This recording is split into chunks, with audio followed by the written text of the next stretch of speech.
যাই করে, কিন্তু আমার এমন একটা জানি না ফেস, সবাই ওইটাই দেয়, নেগেটিভ চরিত্রটাই আমাকে বেশি দেয় মানুষ। আমি নাট্য জগতের লোক বিদায় আমার মেয়ের উপরে আমি এটা আগ্রহ হয়েছি যে যাক, ও ইনশাল্লাহ করুক। মন খুলে প্রাণ ভরে বলতে চাই সবাইকে, আমার বাবা আমার পৃথিবী। আপনাদের সহযোগিতা, আপনাদের দোয়ায়, সবার দোয়ায়, হ্যাঁ, এতে ইনশাল্লাহ আমি তো খুশি হই এবং আমার ভাই বেড়াদার আত্মীয় স্বজন যারা আছে সবাই ইনশাল্লাহ খুশি যে না, ও এতদূর যে আগাইছে এটা অনেক ভাগ্যের দরকার, বা অনেক ভাগ্য লাগে এত দূরে যাইতে। এজন্য সবাই ইনশাল্লাহ খুশি, আল্লাহ রহমান। যেটা বাস্তব কথা, আমি কেবল ওই যে স্কুলের যে ডান্স ডান্স করার জন্য যেগুলো দরকার আমি ওইগুলোই ওরা শিক্ষা দিছি।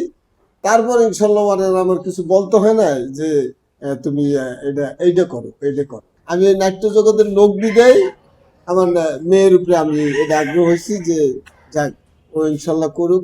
প্রাউড ফিল হয় অনেক যে আমি আমার বাবা আমার একটা নাটক দেখেছিল, ওটা হলো মায়ের সম্মান নাটক। আমার সাবার বসে তার দোকান, আমার দোকান আছে, আমার বাবার ব্যবসা, ওই দোকানে আমি হলো ছোট বউ থাকি।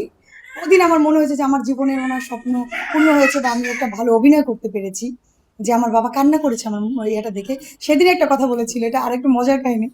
ওদিকে আমি ছোট বউ ছিলাম, আর বড় বউ শ্বশুর শাশুড়ি থাকে, প্রচন্ড যন্ত্রণা দেই, তাদের খাওয়া পড়া দিনে কিচ্ছু দিই না, তারপর লাস্টে মারা যেত। ওদিন সেই কথাটা বলেছিলাম আব্বু, যে মা তুই যাই করস, তুই এরকম খারাপ কোনো মানে মানে এরকম কোনো অভিনয় করা যাবে না, যে মানুষ বকাবকি করে বা খারাপ যে না অভিনয়টা।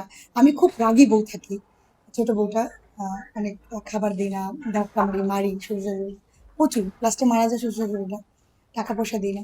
এইগুলো দেখে আব্বু কান্না করেছিল নাকি, যে এটা করা যাবে না, যাই করে, কিন্তু আমার এমন একটা জানি না ফেস, সবাই ওইটাই দেয়, নেগেটিভ চরিত্রটাই আমাকে বেশি দেয় মানুষ। মন খুলে প্রাণ ভরে বলতে চাই সবাইকে, আমার বাবা আমার পৃথিবী। আর এখন পর্যন্ত যতদিন বাঁচবো, আমি শুধু একটা কথাই বলি আল্লাহর কাছে, যে আল্লাহ, আহ, আমি যেন আমার বাবার মরণ না দেখি, আমি মরে যাই আগে, আমার বাবার মরণ আমি দেখতে পারবো না। আমি বাবাকে এত ভালোবাসি যে আমি মানে মিডিয়াটা তো আছেই আমাদের, বাট আমার বাবা আমাকে এতটা ভালোবাসে, সেটা আপনাদের বোঝানো যাবে না। যে আমি কখনো একটা কথা বলে কথা মানে ফালাবে, যে এটা কোনোদিনই করেনি, আমি যেটা বলেছি এইটাই। আর ভালোবাসার জায়গাটা তো গভীর, এটা। আর একটা মেয়ের কাছে বাবার ভালোবাসাটা অনেক বেশি হয়, যেটা আমি পেয়েছি। জানি না কোন মেয়ে কেমন পেয়েছে, আমি মন ভরে মানে ভালোবাসা পেয়েছি আমার বাবার। বাবাকে ভালোবাসি, এটা ঠিক পাচ্ছি আমরা। বাবার জন্য না? বাবার জন্য, হ্যাঁ। বাবার জন্য, তুমি সব বাবার জন্য উৎসর্গ করলো মিথিলা নাকি? হ্যাঁ, এটা বলতে হবে তো। হ্যাঁ, অবশ্যই আমি বাবার জন্য সবকিছু উৎসর্গ করে দিলাম। প্রত্যেকটা ঘরে ঘরে যেন এরকম মেয়ে হয় নাকি? আমি আমার বাবাকে প্রচন্ড ভালোবাসি, তাই